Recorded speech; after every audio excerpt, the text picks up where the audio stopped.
I would say the best way to describe the movie is that in its bones, it's an action thriller, suspense movie with a very high violent body count. But in its core, it's a satire. Um, I don't want to sound pretentious, but I think our ambition was to do something in the vein of Doctor Strangelove, or in a more contemporary way, Get Out, where we were making some commentary on what the political moment is, but hopefully Trojan horsed inside something vastly entertaining. And so, yeah, political satire via action thriller comedy. The movie tries not to get too caught up in what their beliefs are, because it's so interested in this idea of identity politics and what we assume about each other, and how those assumptions are very often both dead wrong and dead right, pun intended. But hopefully, when you get to the end of the movie, you realize, wow, if only we could have just sat down and tried to work out our differences in other ways than firing weapons at one another.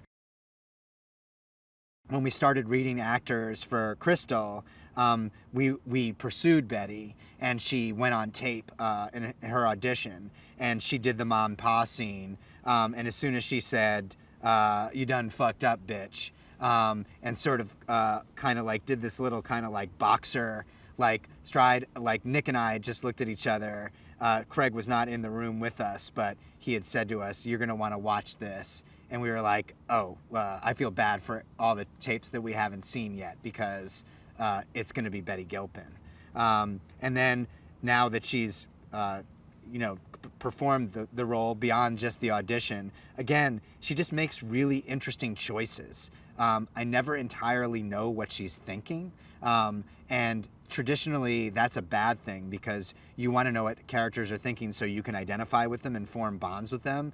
But I think in the case of Crystal, to have a character where you're like, is she lying? Is she telling the truth? Is she like a horrific murderer, or does she feel remorse? I can't like really sink my teeth into it.